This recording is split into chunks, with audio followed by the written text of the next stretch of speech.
Welcome, everyone, to the Penny Stamps Distinguished Speaker Series. My name is Christina Hamilton, the series director.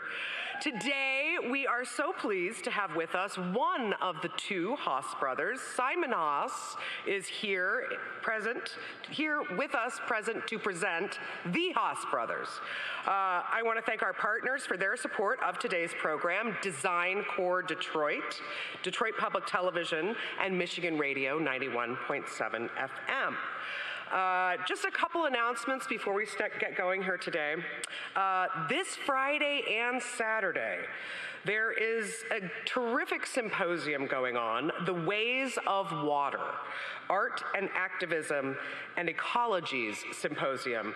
This brings together artists, designers, activists, scholars, scientists, policy analysts, and urban planners and thinkers to discuss access to clean water and environmental justice. This is a partnership between the University of Michigan Museum of Art, or UMA, and the Stamps Gallery. And this will kick off on tomorrow morning. Is that right? Friday, yes. Oh my gosh, we made it. Tomorrow morning at the Stamps Gallery, and it will continue in the afternoon at UMA, and you can get more info at stamps.umich.edu. And then please note, everyone, next week is a little bit different because we will not be here on Thursday next week. We will be here on Wednesday of next week with a very special event with Wynton Marsalis, truly one of our national treasures. Yes. Now here's the thing, Wynton makes wonderful music with his trumpet, but let me promise you, he also makes music when he speaks. So this is not to be missed. It'll be at 5:30 p.m. here on Wednesday. We moved the day for Wynton because he has a lot on his plate, and you know, sometimes you move the mountain to Muhammad. Please remember to turn off your cell phones. Note we will have a Q&A today. So when Simon's done speaking, we'll move right into the Q&A. You'll note there are a microphone on a stand right here at the end of this aisle, one also at the end of that aisle. So if you have a question, come on up to the microphone at the appointed time. Now, just a few words of introduction of our guest today, and a thank you. Simon and I were talking earlier, and I realized a gallerist in South Africa, Trevin, who runs the Southern Guild, a wonderful gallery in Cape Town, she first brought the Haas brothers' work to my attention about 7 years ago. So big thank you to Trevin today. Described as boundary-defying artist-designers, the Haas brothers, Simon and Nikolai Haas, are playful and at times irreverent, exploring aesthetic themes related to nature, science fiction, sexuality, and psychedelia. Their inventive use of materials ranges from copper, porcelain, and fur to technical resins and polyurethane. Since founding the Haas brothers in 2010, they have spurned arbitrary artistic boundaries and hierarchies, creating playful and provocative world that merges art, fashion, film, music, and design. In 2013, the Haas brothers began to collaborate with Monkey Biz, a South African women's collective known for their beadwork, who have also branded themselves the Haas Sisters. The Haas brothers have also established a partnership with a group of women from Lost Hills, California, a small a small agricultural town with limited employment opportunities for women to facilitate the opportunity for these women to learn beadwork skills and then employ them for their beadwork creations. Their first solo museum show opened at Miami Beach at the Bass Museum in 2019, and their work is held in collections such as the Metropolitan Museum of Art, the LA County Museum of Art, and Rhode Island School of Design Museum. Please welcome Simon Haas.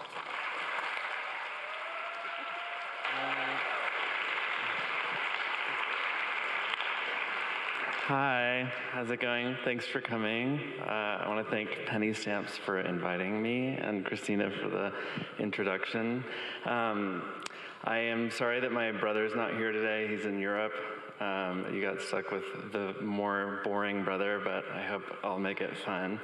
So a little bit of background on us. We are from Austin, Texas. We started our practice in LA. I intended to be a solo painter, and my brother wanted to be a musician. And we were pretty out of work and decided to just start making cabinetry and do odd jobs, which I'll show you some of those. And I think our shortfalls in either of our own practices were sort of solved when we came together. And that's how our studio really became what it is. So I'll get started with some slides. I mentioned our early work. I wanted to show you guys some stuff that I don't generally show at this kind of a talk, because I think it's kind of interesting where we started. We were really just doing fabrication for like music videos. These are all 4 music videos. They were on shoestring budgets and just kind of done out of our apartments and then a small shared studio. But it got us enough local recognition in LA to become sort of the go-to, very cheap, the cheap people who could make something. Then we got approached by Johnston Markley, a really incredible architecture firm, who I think they just designed I want to say the Menil, but I'm not going to actually say which one it is, but they designed the drawing room in Houston at the museum there. And they were having us repair a bed by Gio Ponti. And we fixed it. We didn't have a good van, so we packed it into the back of our van, and it was hanging out the back. And we didn't strap it down, and it flew out onto the freeway and completely broke. And it was a irreplaceable, priceless piece. They were really mad at us, but they also gave us the chance to make it up to them by creating some furniture pieces. So we made this desk here, and that teardrop little table there, completely unrecognizable as our work today.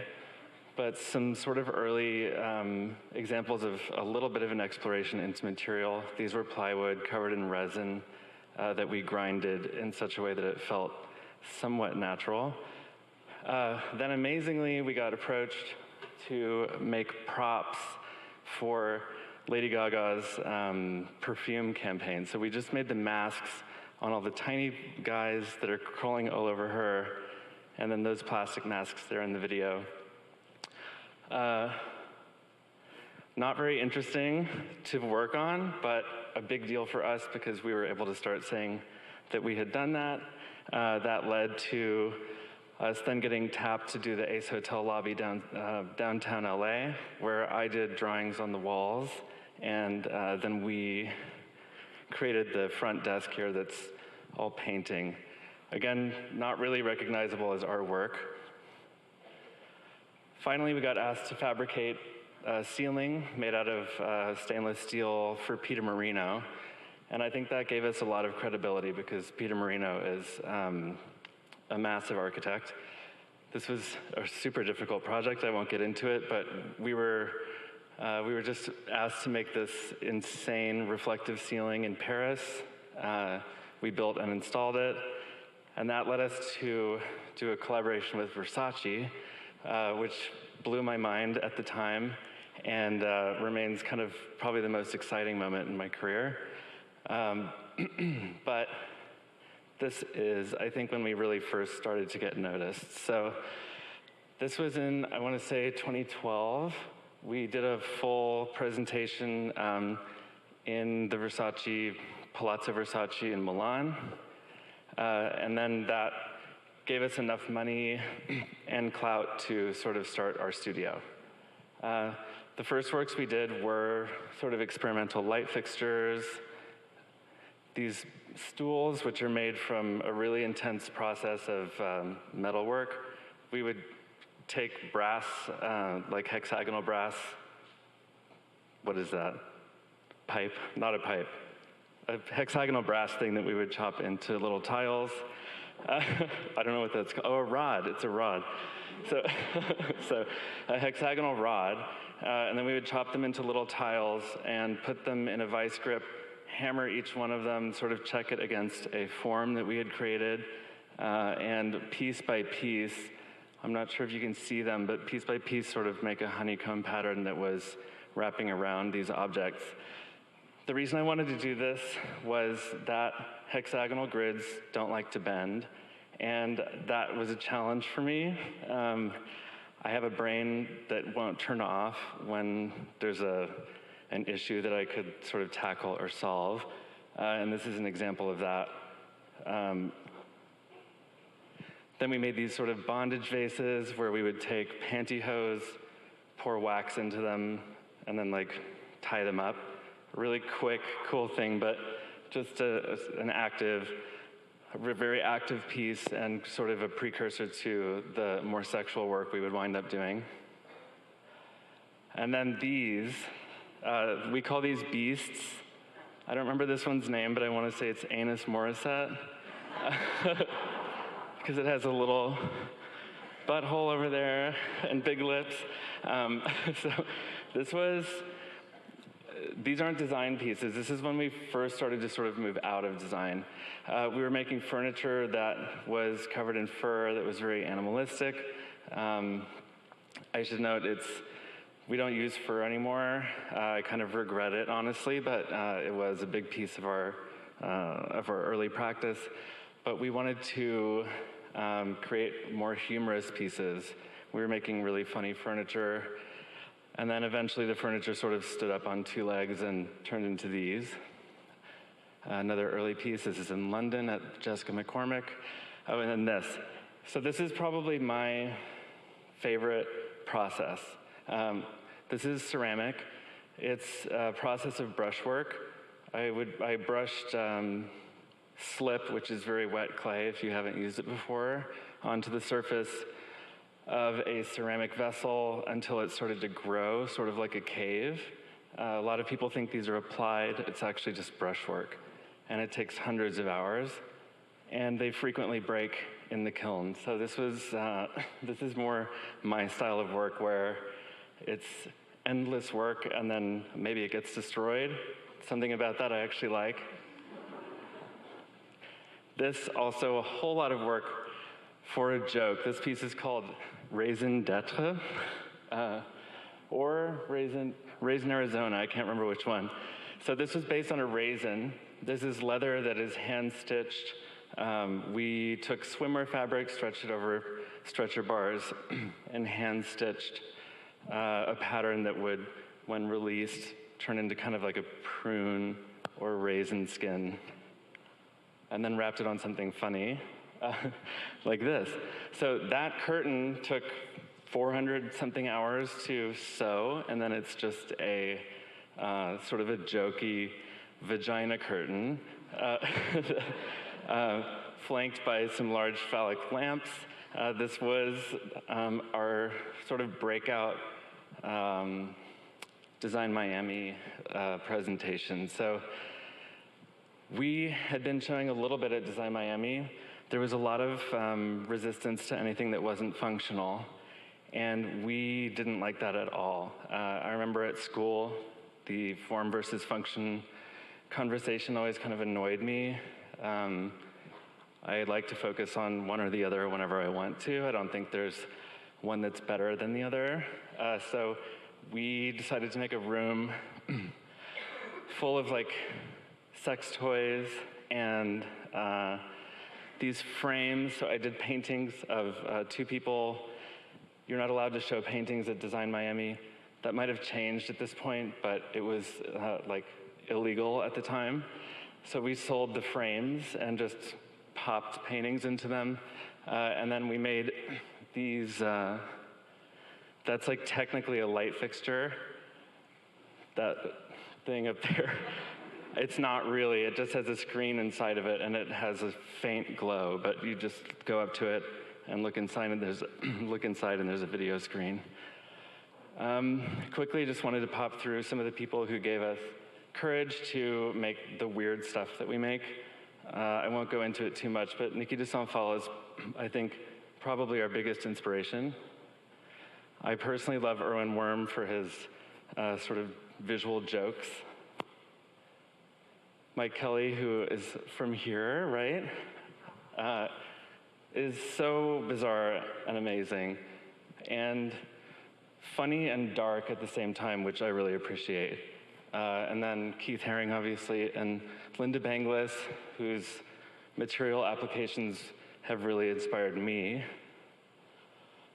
And then a lot of nature stuff, mushrooms. This is formally and in terms of psychedelics. Niki and I were very much into a psychedelic experience, and that led to a whole lot of our work.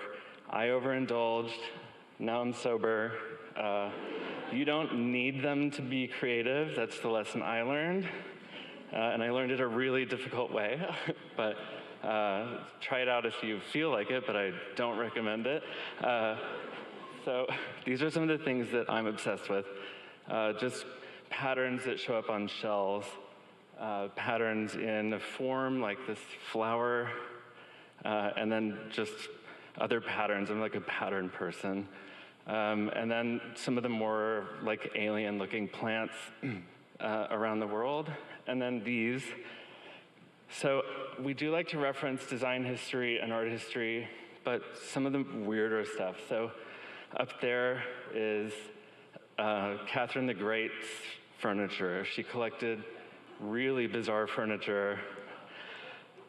When we were putting sex into our work, we were like, oh, maybe there's no precedent for this. It turns out that she went much further than we ever did. And then I love these Venetian chandeliers. I think that it's sort of like the opulence and the colors, totally unafraid to make something that's not just functional. And then cartoons. So our names, I mentioned Amos Morissette, really come from the Garbage Pail Kids. I'm sure most of you are too young to know what those are, but they were trading cards and stickers, all with sort of pun names and really disgusting. And then cartoons like Ren and Stimpy. This is a bench with its butt in the air. That's very Ren and Stimpy. And then Futurama. This whole series, we use this shape a whole lot. And we call it the Zoidberg series, named after Dr. Zoidberg, because his mouth, well, they look just like his mouth. So, and then this is a poor unfortunate soul lamp from Little Mermaid. And then Austin, Texas, where we're from, had a culture of putting giant weird things on top of buildings. That's the first Whole Foods. I grew up going there. It has like a big chicken on top. There was something called Eeyore's Birthday, sort of like a hippie, over-the-top hippie experience. And then this Daniel Johnston mural, which has weirdly found its way into our work a whole lot. And then the jackalope. Sorry, I'm gonna get water really quick. The jackalope is a chimera. Sorry, guys.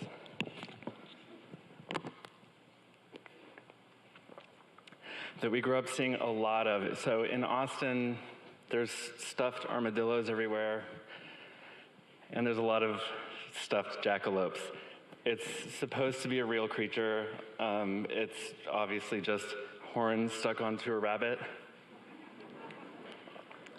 Actually kind of gross, but it informed a lot of our work.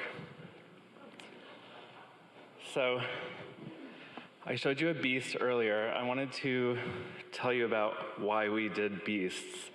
That's a horrific picture up there, but it's sort of to describe the uncanny valley, which is that up there is a robot. That's a plug socket. The plug socket is cuter than the robot. I would rather look at that. We grew up around tons of taxidermy, and we were trying to solve this cuteness issue with taxidermy. That's why we did fur in the first place. And in the middle is sort of a good example of when you add cuteness to a robot, it becomes a lot more relatable. So this was our response to that. Somewhat cute, still a little creepy because it's taxidermy, but moving in a cute direction. This is to show you the difference between me and Nikki. So my brother does these cartoons, and then my personal work is super intense, drawings, ultimately a lot darker, and a lot more heady. My work by itself is, I think, somewhat unrelatable, very scientific, very much like me getting stuck on an idea. And then my brother is a really energetic, super fun person who does things really quickly. And the two of us being forced to sort of merge those is why our work is what it is. So Christina mentioned a bead project in South Africa and in Lost Hills, California. I learned how to bead in South Africa when we were working with a collective of women there, and I got really obsessed with it. I was so obsessed that I spent 4 years trying to develop like a computer made of beads. It's not a computer, but it's in the sense that an abacus is a computer. It is, because it's just beads. But basically, I developed an operating system or a language, a written language, that describes forms. And all you need to operate it is to pull on a string. You say, what color is the string coming out of? If it's black, string on a white and a black. If it's white, string on a black. That'll make a shape. I tried to find all the shapes like that. So this is a wall that I worked on. It creates like flowers and shells, like really cool natural shapes. That's me working on my wall. People thought I was crazy. I mean, it looks pretty crazy. These are little petals for flowers, and this is an assembled century plant made all out of little beaded parts. So the way this works is that I'll design something, I bring it to Lost Hills, and I teach beadwork to a very small group of women who are interested in learning the craft and in having employment. What's really awesome for me is that I think we had 20 different women working on this project, but they're able to do it at their own pace, and they each created a little piece of that then gets assembled into a much larger bundle, basically. And for me, there's a lot of emotional importance to that. I've developed relationships with everyone who I work with there, and just knowing that each of them contributed to this piece is kind of beautiful. So this is it finished. Those beads, the leaves also, same system. It's adapted. It's a little bit less intricate than the beadwork, but equally difficult. So I'm interested in like basket weaving and beads and crochet, that kind of stuff. Nikki is more like brute sculpting, like stonework. We grew up carving stone. I didn't like it, he loved it. So I do this kind of stuff. And then I began to try to apply those same ideas of logic to building ceramics. So I mentioned the earlier process of ceramics. I would then try to write little rules for how a line moves, and then create that in slip trails, which you can see over here. It's not the best work we ever did, but I'm still curious about where that could go. Here's an example of one of my drawings, a bead diagram. And then this is one of Nikki's drawings. So this is, believe it or not, a show plan. This is what we deliver to a gallery or a museum when we're proposing a show. And he's really like the vibe, and I'm something else. I'm there to like make sure it happens, but he's like bringing all of the energy, honestly. This is another show plan. I'm not even sure what some of them are, but very cartoony and very, I think, visually humorous. But the feeling there is really what we're both going for. I think it's a positive, happy feeling that I really value in what he does, that I don't really have I don't so much have that inside of me. So it's not to say I don't get happy, just in work, I'm like more intense.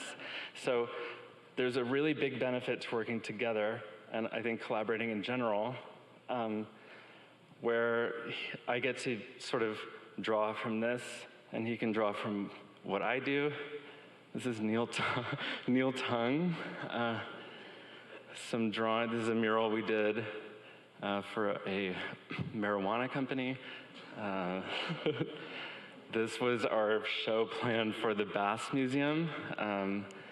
It changed a lot, but this is how it started out. And then this is a rug we're currently making. I wanted to show you this because it is our work. We talk about it, but really Nikki created this. And that does happen once in a while.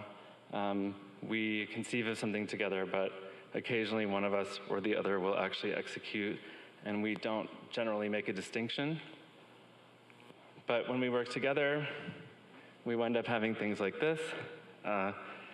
So this is a big set of little beasts. Each one is supposed to have a personality. We call them personality portraits. We really wanted to get a personality across without putting facial features. I feel like even in painting, when you leave a little bit to the imagination, it can be a lot more effective because the viewer is able to sort of project onto it. So these are really just like little projection objects. It's more about the viewer in this case than us. We just sort of try to create like something funny. And then this is a rug set we did.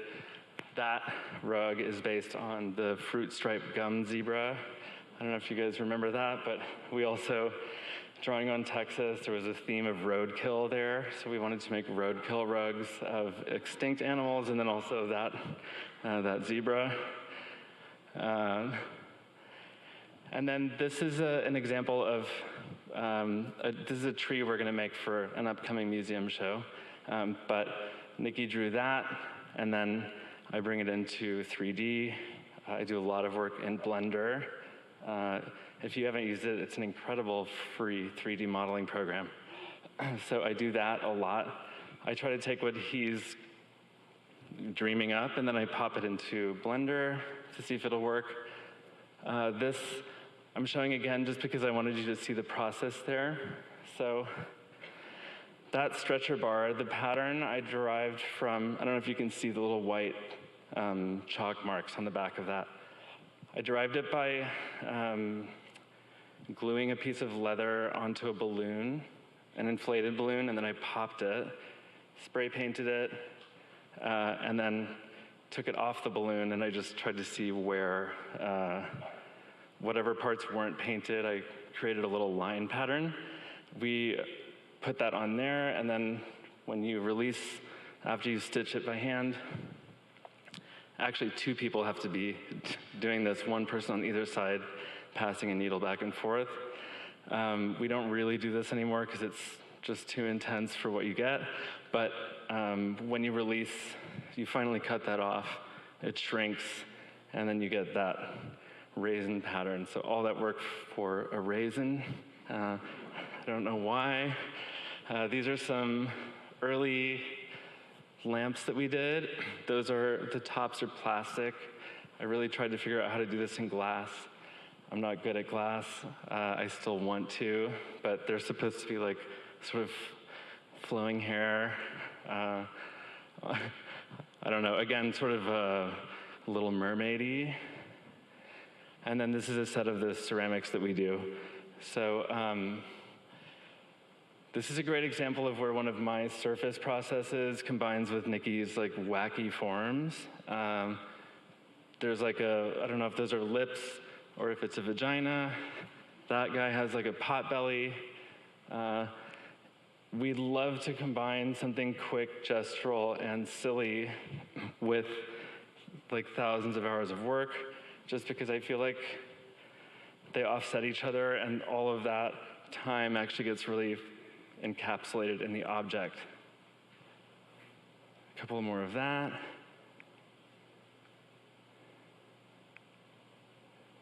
And then this beast dining table. This was from our first solo show in New York. It's a big dining table with a hole in the middle. There's no reason for the hole except that we just wanted to put the tiles around the inside of it. We also tile the bottom of it. So if you go underneath it, you can see that. A lot of work, again, you can't really see. But we wanted to make a dining table with chairs where if people were not at it, it still felt like a party was happening. So that's why we did those guys. And then this is just an install shot, not final photography, of our beadwork. In the back, there's creatures. Those are made in South Africa. And then in the front, it's the Lost Hills set. So that's a good example, actually, of me and Nikki. So I'm like the nature guy, and he's the like crazy animal person. And then that's a big chair. You can't really sit in it, but it's a chair throwing his arms up, kind of like the emoji that's doing this. And the materials. Sorry, I need more water. So,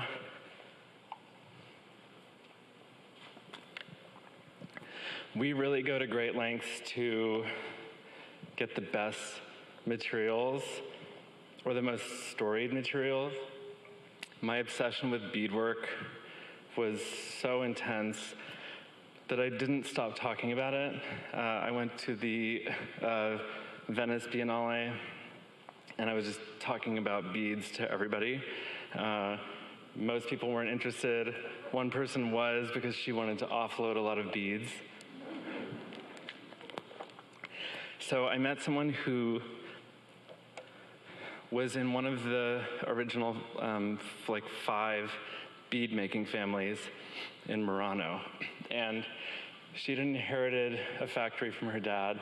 She hated her dad, didn't want anything to do with the beads, and so she gave them to me. We went to Venice and packed them up. This is the original factory, fully overgrown, full of scorpions. It was raining intensely, super dramatic and romantic. And the colors are so stunning. I wish you could see them. These are the beads we use for all of our work. The colors were made at a time when there were no regulations. So they are full of toxic chemicals. Luckily, they're all in bead form, they're fine. Making it is dangerous. But there's like cyanide and lead and all sorts of weird stuff in there. But apparently cyanide makes a beautiful red. This is us packing up, my team here with us, we're packing up all of these boxes. We asked if we could just take them and send them to LA. And they said, no, they need to be crated. Then I was like, well, they're already in crates. And they were like, no, they need to be crated. And it had to be a cash transaction. So there was like I think I dealt with the mafia. I'm not sure.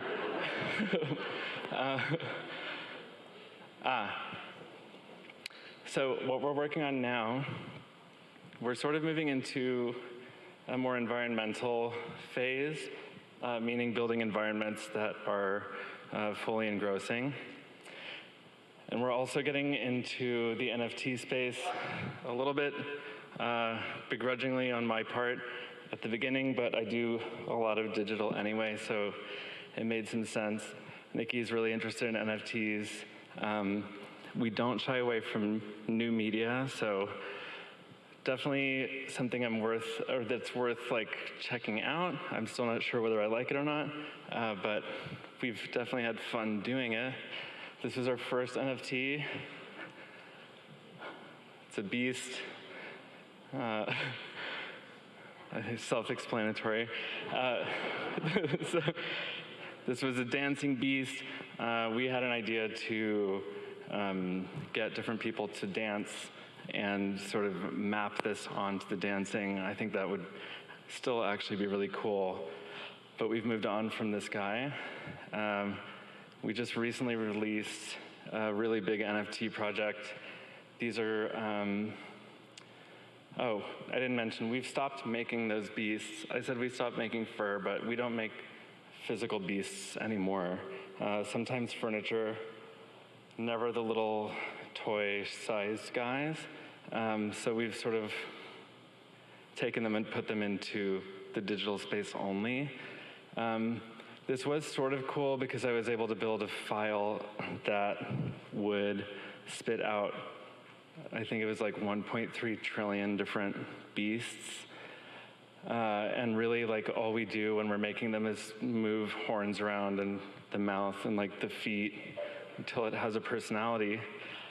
And this was exciting for me because I got to see 4,000 of them that I had never or couldn't have come up with on my own, basically.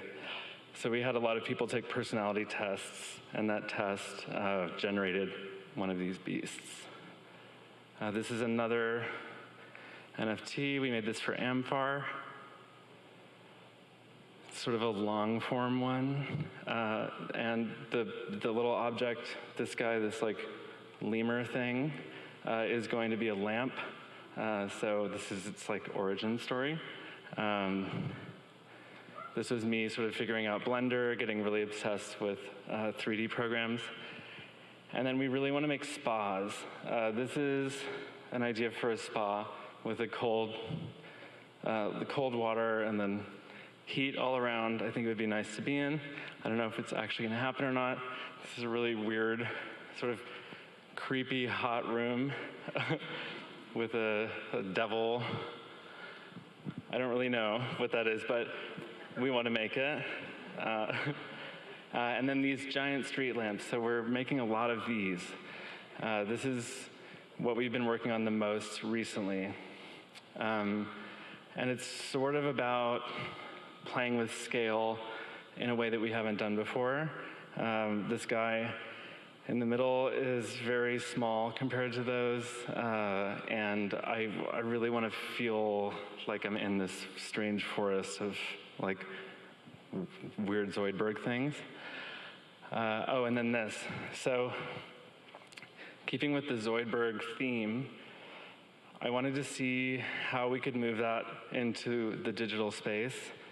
Not NFTs, but just bringing a computer into it. I spend most of my time on a computer these days, and I'm really interested in programming. And I'm also really interested in the physics that you can simulate. So I built a Zoidberg that has, how do I describe it? It's kind of like a mechanical, you know those wooden snakes that you can like move like this? So it's built like that. And then it has a skin on it that's a bunch of springs. They're all digital, but it's built sort of like mechanically in the computer. And it moves really strangely.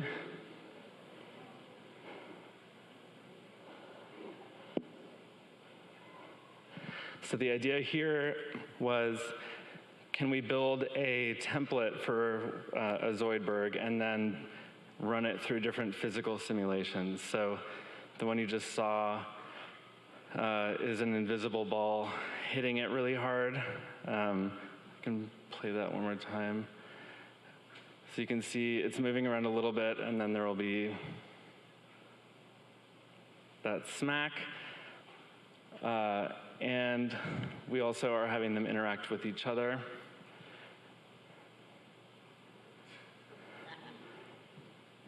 And the motion is a little creepy, but when you freeze frame it, it actually makes kind of beautiful forms.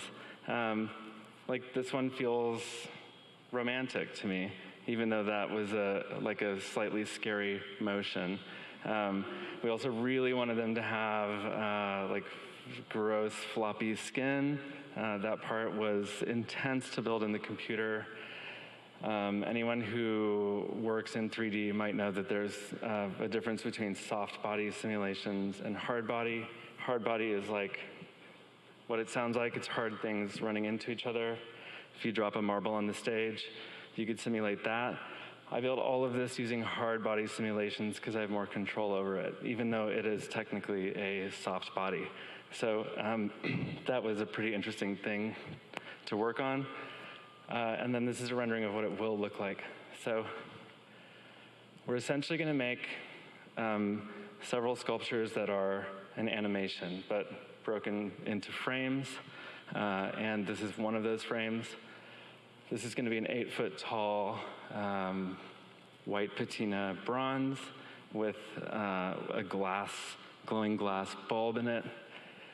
And really this is about our current interest in emergence and how can we bring our obsession with computers into our artwork in a way that doesn't feel as computery. I'm not sure you would notice that this was made by a computer unless I showed you the origin video. But that's basically it, I think. Yeah. So I want to move into questions and answers. Thank you.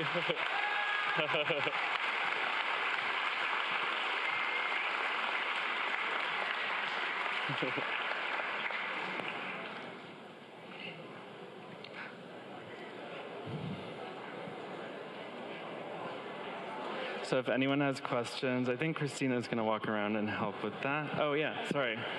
I don't know. Oh, it is on. Okay. So would you say in your work as you continue, it seemed that there was a trend of...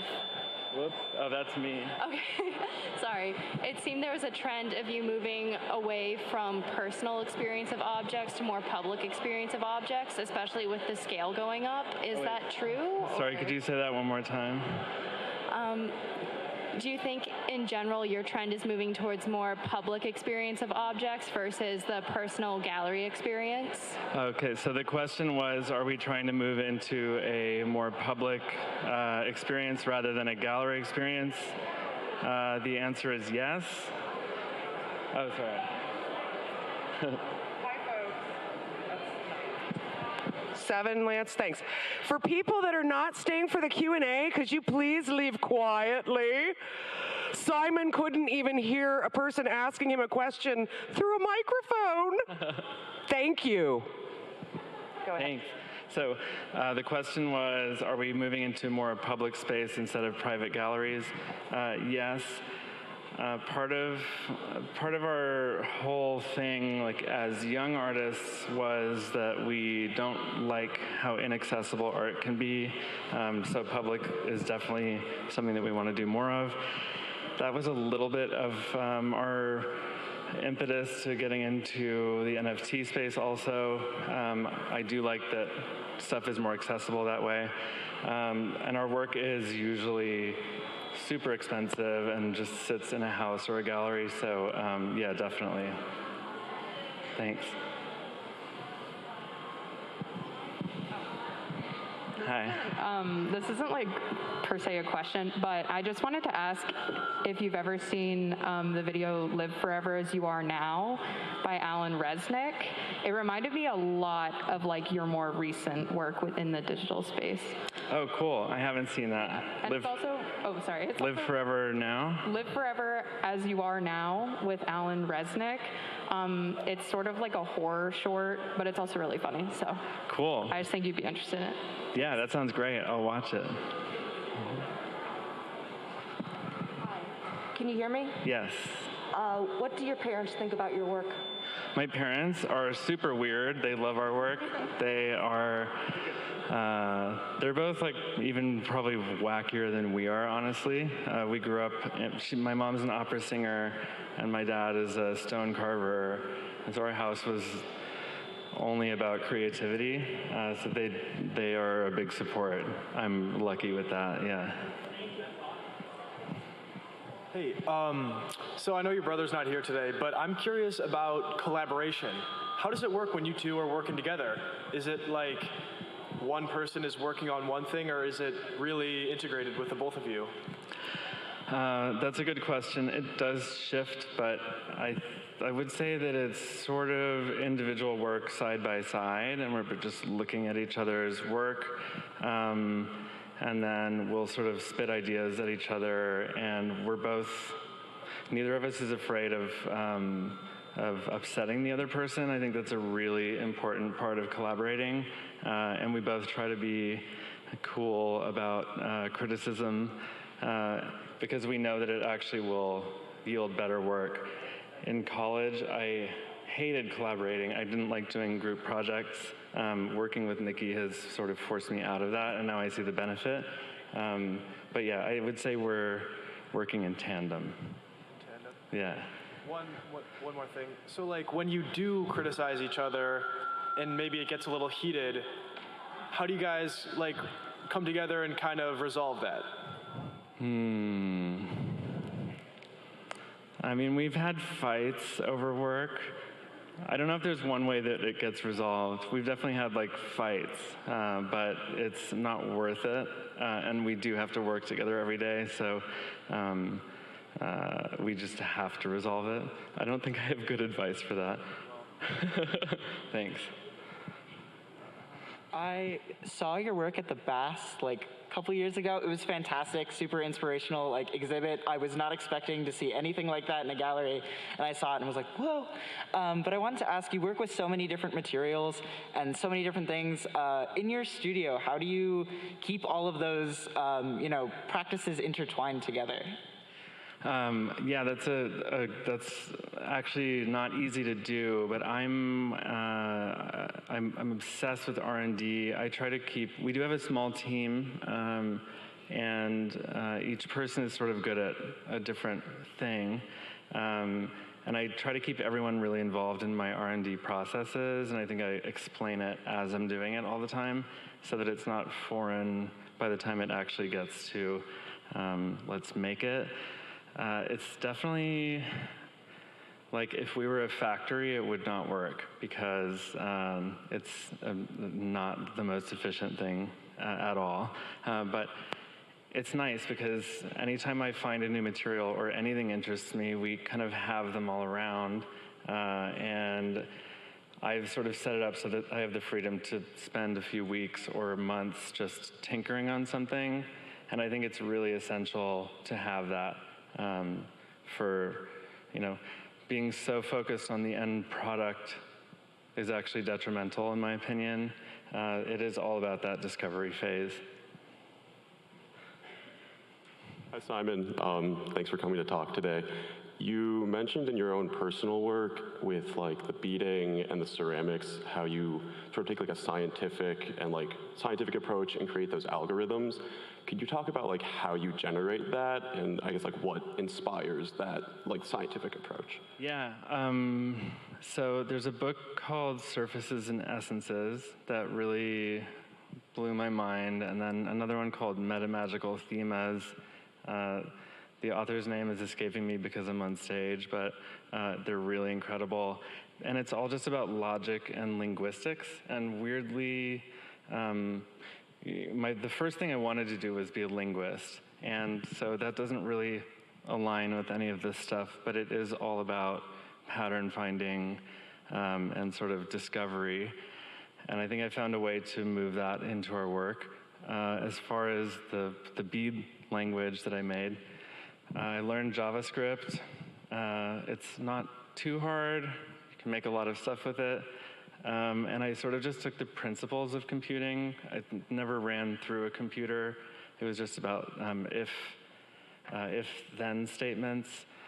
And anytime I get interested in a material, I read all about it, and I try to find its limitations, and then I'll like push on them a little bit. Cool. Thank you. Yeah. Hi. Hi. I wanted to inquire you about like growing as an artist, you and Nikki. Like, how did you guys come to be successful, and what advice would you give to us art students to become successful in art? So that's a great question. There's some things I really wished I had learned at school. The main part of that actually is the business of art, because it's essential. It's something that I think artists really want to shy away from. I don't personally like engaging with it, but knowing about it is pretty important. But in terms of how we became successful, I think we were just hustling, and we didn't give up. And I was living in our studio. I lived in our wood shop actually, like for the first 2 years that we were operating, and we were just trying to make enough money to make whatever we wanted to make. And I think it's being okay with being uncomfortable, at least while you're young, just in the pursuit of what you want. And I don't mean what you want career-wise, but what you want to do. I would be doing this probably either way, and we just got pretty lucky. The good thing is Nikki is a really amazing salesperson. I'm kind of don't like talking to people, so thank God I had him. But yeah, that's a complicated question. But could you expand on the? Can you hear me? Oh yeah. Can you expand on the art you were saying that you shy away from, like the industry art? What do you mean? I mean galleries and clients. It's really hard when you're presenting your work publicly, and your work is a real reflection of your internal state, to not take things personally. And I think that the desire to have your work out there and be accepted, because it's very personal, can lead one to make poor business decisions. So I guess I would point to like a Faustian situation. There's times where my wish to make something led me to make get involved with people who would sell my work in a way that really did not work well for me. And the reason it's tricky, I keep mentioning this, but it is very much in our psychology. Like what we're making is not just a product. So when stuff goes south, or if I start to feel sort of under the thumb of a business person, it actually wrecks my entire well-being. So that's a pretty rough path to tread. And then just best practices with galleries, what kinds of contracts you really should have. There's a lot of people who want to make money on your art, and they don't really care about whether you're doing okay.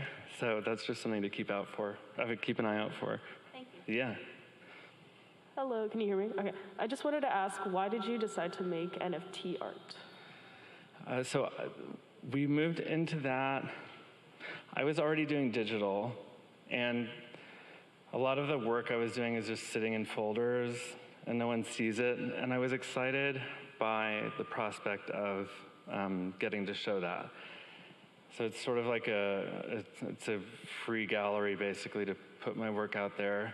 And I like the structure where artists are in control and get money back. Secondary sales of physical artworks can happen over and over, and you never make money on it. It's sort of set up to benefit galleries more than artists. So I liked that about the NFT space. I think there's a lot of work to be done more socially with NFTs. As with most art world stuff, I think that's changing a little bit, but it's very male dominated, it's very white, definitely not gay at all. So there's been like a struggle for me to feel great about participating in it, but I also would like to push, I'd like to push that a little bit. So that's a long-winded answer for, so I don't know. I actually don't know why we're doing it. It's fun though. I was wondering if you could expand on like the clay things that you did with the slip. Like how does it turn from slip into that? So if you think about a cave, like just a drip depositing a little bit of material like over thousands of years, slip is a really fast way to do that. You can brush, okay, so like if you paint a wall and you paint it sort of quickly, you're gonna get an uneven stroke and you'll have a bunch of little patches.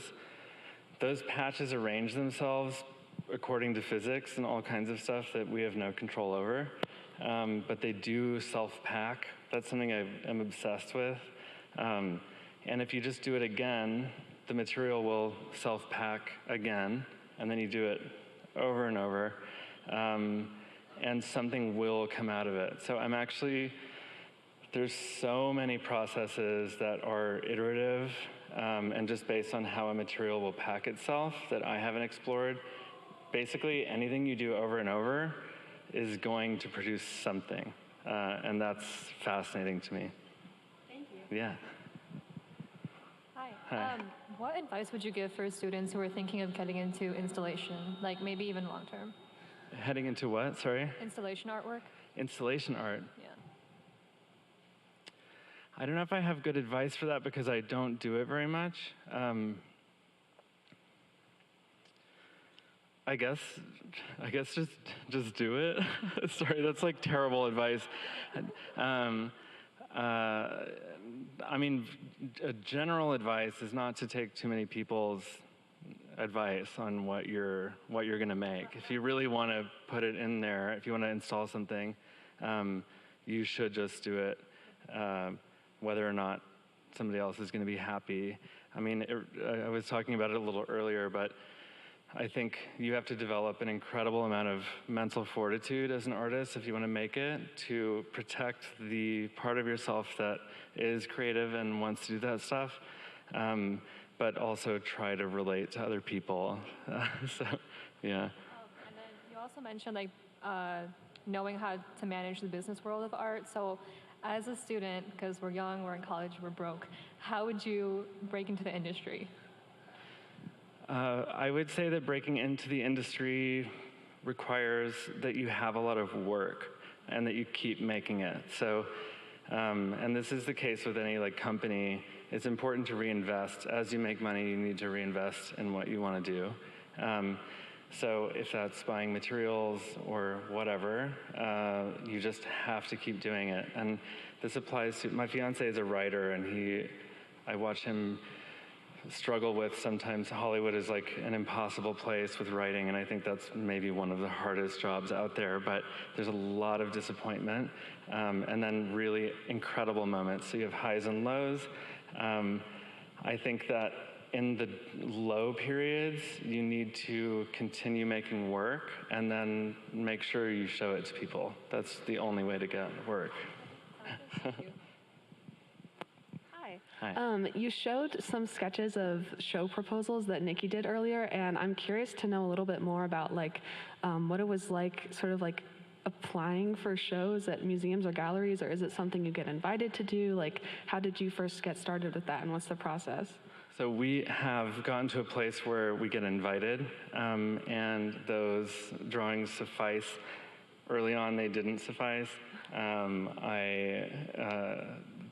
It was important that I also delivered like a real schematic, but I think over time people came to expect that sort of stuff from us, and for us not to really follow a normal rule with that.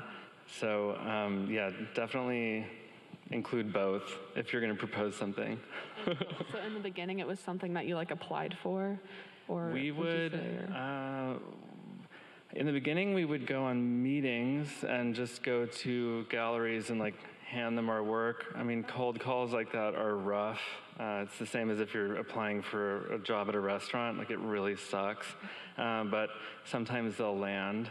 So I would just go to galleries and like fabrication jobs with as many material samples as I had. I think that's important, having physical and sort of idea examples. And yeah, you just have to keep on doing it over and over. Thank you. Yeah.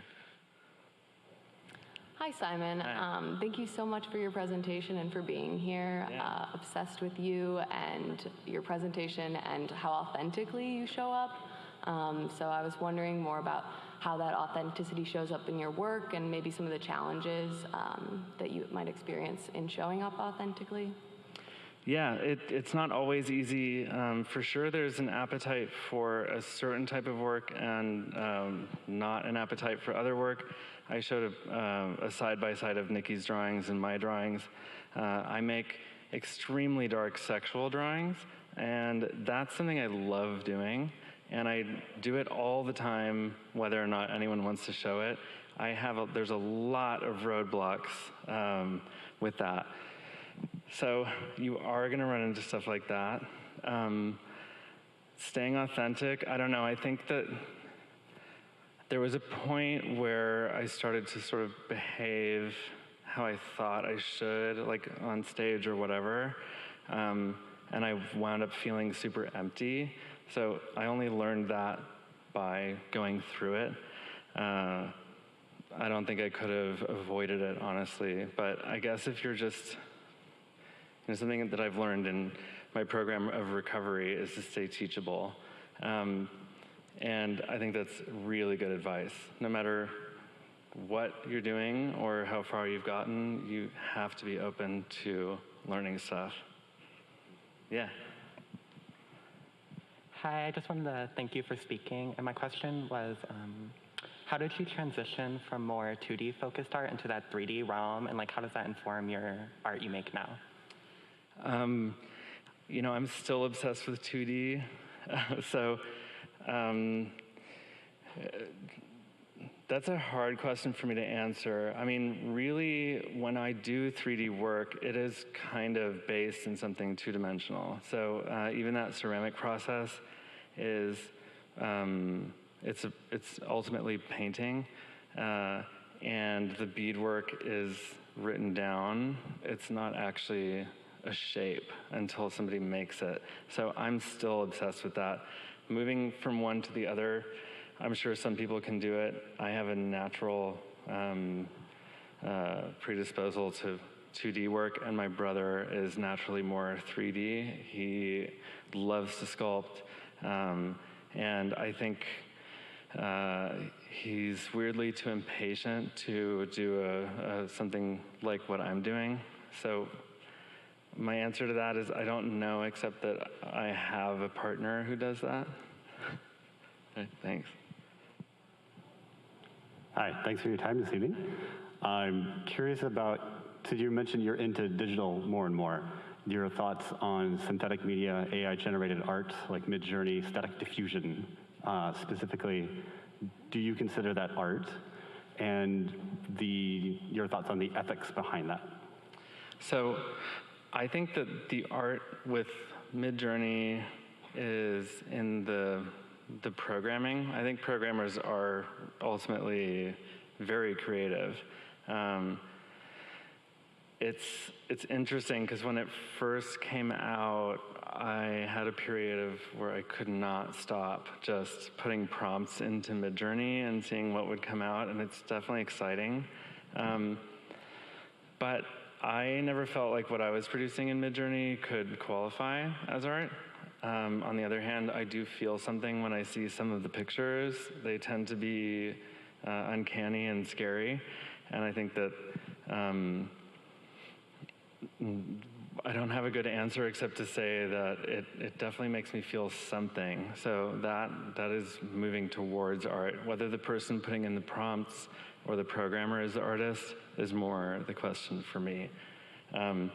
Ethically, yeah, I'm seeing that like people are putting their own AI-generated artwork in the same forums as people who make physical work. I don't really believe that it should be excluded. I don't like the idea that there would be gatekeepers with that, because that can extend to design, art, all that stuff. I think ultimately the audience will feel more from artwork that you've made as opposed to a mid-journey prompt. And it'll go through a natural selection process. Thank you. Yeah. Hello. Hi. Thank you for your presentation. Of course. I was wondering if you have a favorite Garbage Pail Kid and who that might be. Oh my God, I don't know. My favorite Garbage Pail Kid. I put Atom Bomb on there. That's the one I remember from my childhood the most. I can't tell you honestly, unless I was looking through all of them, but that one's one of the less disgusting ones and still funny, so probably that one. Hi, I'm just like really interested in your work and kind of what you're doing. I was wondering if like your company like ever has internship opportunities. We do. During the pandemic, they've stopped, but yes, we do. And actually, any of you guys can reach out to us at studio@thehaasbrothers.com. I can't guarantee any of it, and it really depends on how much space and work and all of that we have. But yeah, I definitely love internships, and yeah, so we're open to that. Thank you. Yeah. Okay, my question is, how did psychedelics like inspire you, and would you ever do them again? Are you completely done? I can't do them again because my life kind of depends on it, but I have had times where I'm like, oh, maybe it could inspire something. I don't ultimately need them. If anything, it showed me, like mushrooms showed me that what I'm seeing in like the real world isn't necessarily real. So that was kind of cool, I guess. Yeah, just that that reality is sort of subjective, and that I guess gave me some motivation to, or like courage to just sort of manifest that for myself. And you just see weird shit, and it's fun to like, transfer that into something real. But yeah, it can become a crutch, and same thing with weed. Both things like unlock something in your brain, but it's, again, maybe Faustian. You don't want to go too far that way, in my opinion. Yeah. Hello. I was wondering, because you're very detailed, like 2D, like explicitly dark sexual stuff. It's like very intense, and then you have this super like these monstrous sculptures that have such levity, but also kind of like carry these themes. And also, you're kind of like dealing with this idea of like shame and sexuality, and trying to bring that into like a more joyous light. And you kind of alluded to not being able to like, there's a lot of barriers to your more like explicit stuff. I'm wondering if you've tried before like pushing the line a little bit more with these like monstrous figures, like how you try to like toe the line between like all of this like politics and being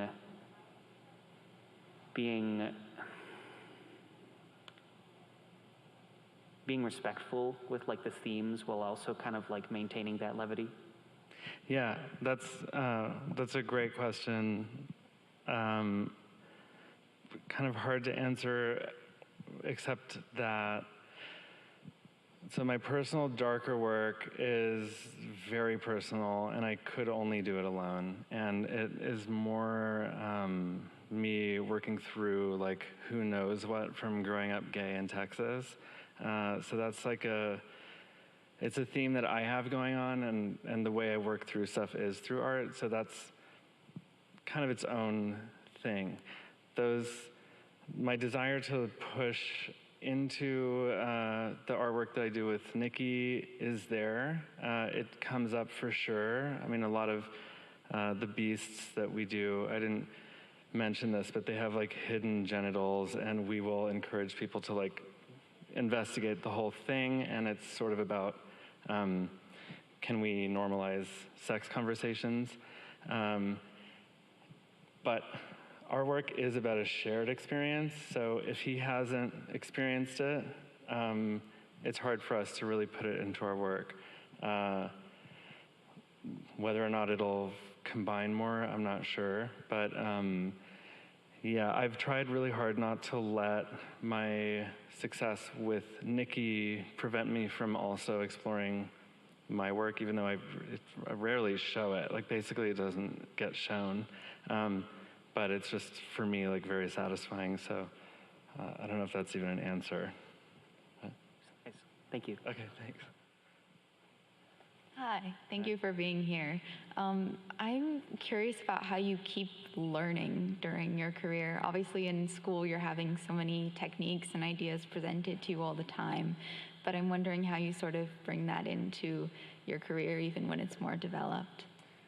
Yeah, I read a lot. I try to read about subjects that I don't know anything about, and traveling is actually really important, whether it's far away or not. Like, I think just reframing your personal experience is pretty important.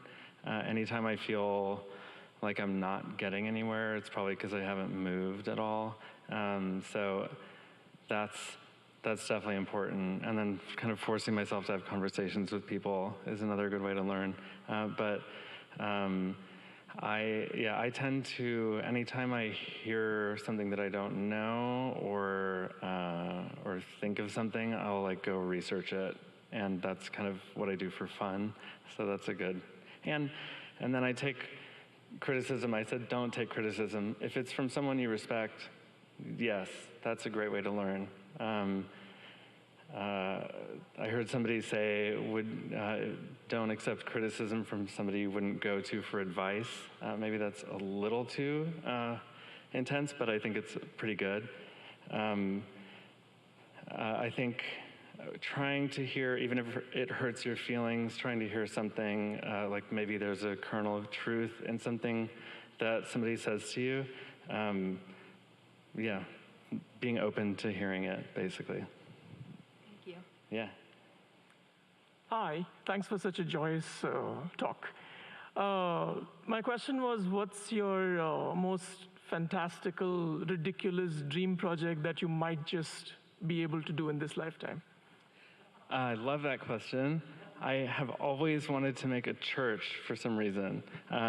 It wouldn't be a religious church. I just love that architecture like this can serve a purpose of just getting you into a spirit or something, or making you feel awe.